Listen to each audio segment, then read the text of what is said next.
Yeah. You had a small run in Memphis as the BlackHearts. How was it working for Jerry Jarrett? All right, Memphis BlackHearts. All right, so now we've hit a sore spot. Not a sore spot, but we've hit a weird spot here. All right.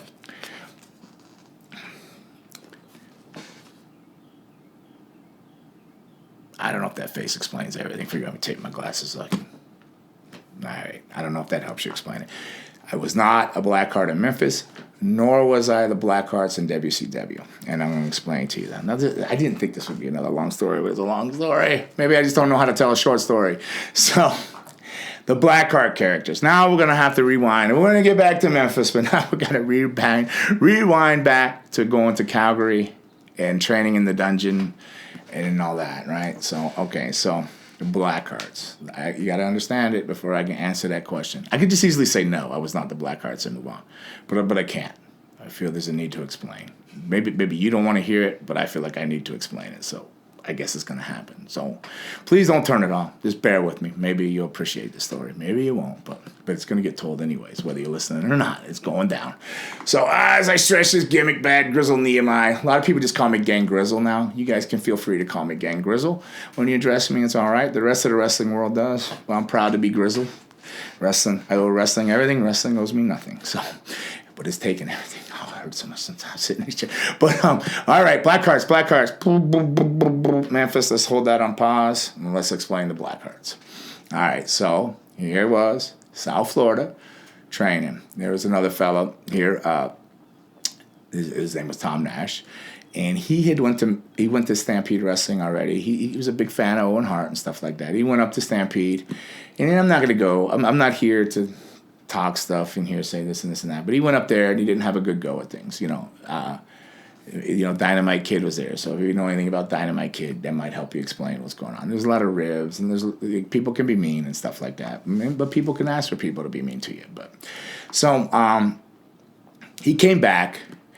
And he came to me. He goes, "Hey, I want to go back to Memphis. I just don't want to go back by myself." But they said they could. Not Memphis. Not Memphis. Blah blah blah. Calgary Stampede. You guys got me thinking about Memphis. You got me so tied up on that question because I'm like, I would never have done what they did to the Rock and Roll Express. Like, I so respect the Rock and Roll Express. That's another story I got to explain. I was not in Memphis as a Blackheart. Vampire Warrior only, and the Warlock, but Vampire Warrior. So.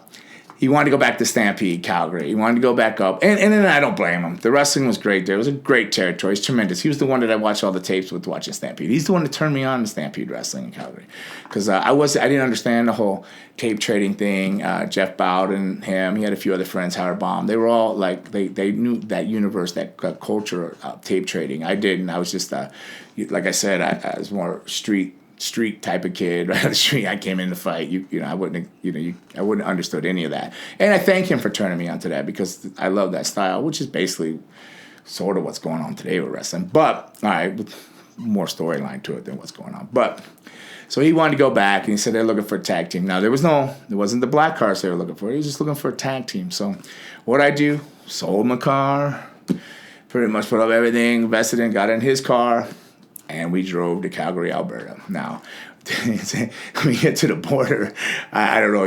What I learned way back then is you don't drive from Miami, Florida, or Fort Lauderdale and try to cross the border up there because they're going to pull the panels off your doors and everything else, thinking you're bringing drugs in or something. Finally, it took a call to Stu Hart to let us across. I don't know why. We just didn't say, hey, well, we're working for Stu Hart right away, and they would let us across, but they didn't. But so we get there, and Bruce Hart, Owen's brother, Brett's brother, Bruce Hart. He was one half of the Bad Company, tagged with Brian Pillman.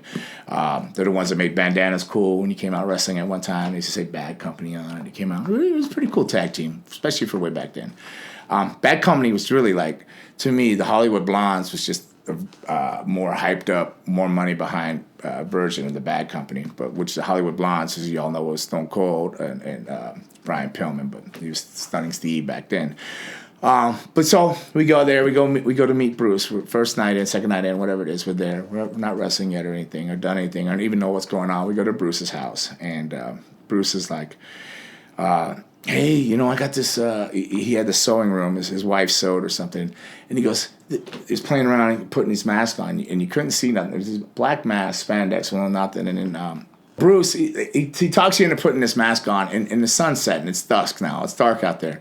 And we both sight these like black hoods over our face. Now, it's all spandex. There's no like gimmick eye holes or nothing. It's just like taking your bicycle training pants or the women's yoga pants and stretching it on your head as tight as you can go and then going out there. And I know I'm not being weird with the yoga pants, so whoever you just rolled your eyes, don't say anything. And so we put him on, and he wants to throw a football at us. Like, he threw one at me. I was like, oh, no. I pulled the mask off. I said, you can't see that. You couldn't barely even see a shadow coming at you because it was dark. The sun was setting. So I remember Tom, he was sitting there, and Bruce would, like, spiral the ball. And I got it. Boom. And hit him in the face. So basically, Bruce Hart was ribbing us, right? He was ribbing us. But now, I don't know if it's Tom or Bruce or whatever, but they saw an idea in there that these masks would actually look cool and stuff, and then came up with these robes and this and this and that. So they had to come up with a storyline. So that's how the BlackHearts became the gear and all that, this mystic thing. But the character was the storyline for the BlackHearts is that Stu Hart, and this is Bruce, because Bruce is a ribber. Anybody knows Bruce in the industry or ready to think about him, know Bruce is a notorious ribber. He made us, we were the bastard sons of Stu Hart. So basically what they were pushing and insinuating is that Stu went out on the side from his lovely wife, which he didn't, not that I know of. So I'm not spreading any rumors, because the Hart family has been nothing but amazing to me from top to bottom. They've been great, amazing individuals and human beings with me.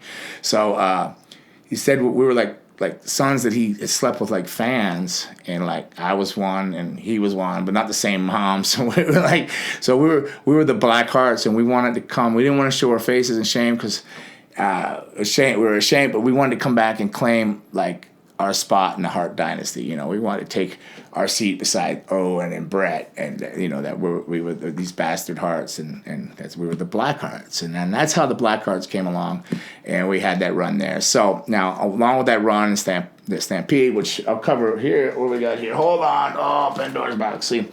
So I got this Gangrel Vampire Warrior. So you get into this thing, and it covers a section with the BlackHearts. Some of the details are not correct in here. So right. So I don't know if you can see that, right? BlackHeart Stampede. You see the belts. Now in this thing, it says that I won the belts and I left the next night, but I didn't. So I left before the belts, like 2 days before that happened. But that's another story too. So, we're there, we're wrestling, and they wanted to put the tag team championships on us and stuff. But Calgary is notorious for ribs and whatnot. And I never got ribbed physically or anything. I think their biggest rib on me was like, how long could you wrestle on $50 a week? Away from home. Now, you got to keep in mind, I told you, I've sold my car, I got all the things, put everything I could in it to come up there. I don't come from money or anything like that. So this is all a hard journey for me. So $50 a week, and I got a kid at home. It was hard to justify. Very, very hard to justify. And I think what snapped me that made me leave and make the decision I made. So like I just decided to leave, and I was leaving 3 days before the belts. But what made me decide to leave is I had to train. It's like I told you earlier in this. They said that they felt like we needed retraining, and they did to a degree. We needed to step up another level. So I would say, all right, so you went to wrestling school, so this is a college, another one, and there's a finishing school. So these are all just different levels on higher things. So, so it was the amazing training, changed my style forever. So we would train all day. I would go up to the dungeon, train down in the dungeon. Bruce would have us run on treadmills and take a whip. Like, he'd have us roll our shorts up, and he would take a switch, like a whip, like a switch, not a whip, but a switch, and he would hit you in the back of your legs. So you had to do these crazy, like, run for a minute, wide open. You'd rest for 30 seconds, sprint wide open. And he was ribbing us, but he really was preparing you too, because wrestling's a series of explosions. If you watch a match, they're idling, they're doing stuff, then you explode, boom, boom, boom, boom, and then you're back kind of idle, you're moving. So it really is tremendous cardio. But he found a lot of joy in hitting you with that little switch. And then we did like crazy things, like we'd have to run down. The house, the Hart house was up on the hill. Stu's house was up on the hill. We'd have to run down to like the 7-Eleven, and then when you were down to the bottom of the hill, grab your partner's ankles and wheelbarrow up, and then you run down the switch. The other would come up. It was insane training. Your hands would be beat up. You'd be in the dungeon all day. Then you'd go to the pavilion and then work on rope stuff. Because in the dungeon, it was just, when they say it's a dungeon, it was a basement with some mats, so that you weren't, there was no ropes or anything fancy. So then in the afternoon, I'm explaining this all to you. It's gonna make sense. The afternoon, we would train in the ring in the afternoon, and then go make the town in the evening. So, with all that being said, and making $50 a week, you was hungry, you're tired. So I went from like 220 to like 199. I was like the leanest I ever been in my life since since middle school or something. But it was just from the intense training. So, I'm struggling. I had nobody to turn to. I don't come from money or anything. And then I remember this is what made the decision for me to leave at this point at this time. And it's not the first time that the Black fell apart. But what made the decision is I was. Tom would go like, I'm going to go for a walk. And he would do that all the time. He would say, I'm going to go for a walk. And I'm in there trying to figure out how to stretch food. And I'm thinking that he's in the same problem I am. And then I decided to go for a walk. And then I looked around and I seen him sitting in a restaurant, like eating a nice meal. And I was like, oh, it was crushed. It turned out like he was able to get money from his parents or something. He had another source, so he was able to eat meals. So here I was, like literally on one meal a day, and intensively training all day through all this stuff and making towns. But at $50 a week, I had to send money home. So like it wasn't that I didn't want to be there or have any respect for wrestling. It was time to go home. That kind of snapped me because I was getting my lips were cracked. I was dehydrated. Just trying to drink as much water as I could just to fill up. So that was tough. So that made my decision to go. So that was like the first fall of BlackHearts. But then we got back together. We had some runs with Joe Goodhart's Tri-State Wrestling Alliance, and they put the belts on. So it was a great thing, which was very flattering because we were in South Florida. We were a South Florida group, and they would fly us up, which was very humbling and we're very grateful for it.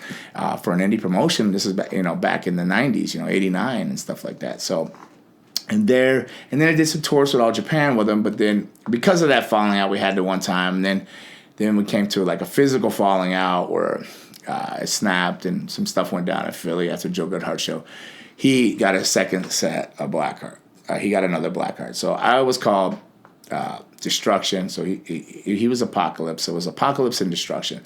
So when we had fallen out, he got another one, Dave Johnson, which was a great guy, rest in peace. Another one we lost too early. They went back to All Japan as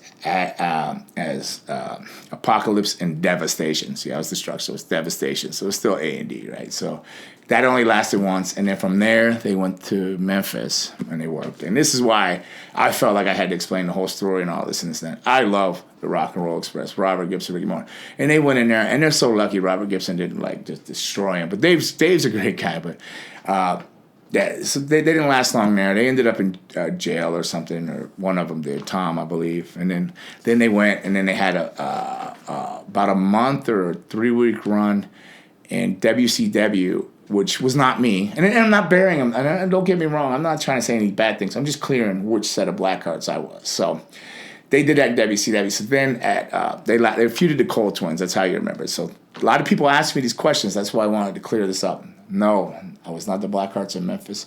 No, I was not the BlackHearts on that third All Japan tour where there was a big chair shot and blood oozing out. You ever seen the Beverly Hillbillies opening thing when they shoot the gun and the crude bubbles out? That's what it looked like when he took a chair shot to the head from Stan Hansen. No, it was not that set of BlackHeart. So it was not that set on the third tour. I was not the set in Memphis, and I was not the set in WCW. But I did get another partner when we went back for IWA in Japan. I did, I don't know how many tours, 5, 6, 7 tours in Japan. His name was Barry Houston, Todd Passmore, another South Florida guy. And then that was me there. But then it was mostly I was doing the Vampire War thing, and that led on to me going to becoming Gangrel eventually. So for all that, one question about Memphis, I'm sorry. I apologize, but there you go. It's the story of the BlackHearts.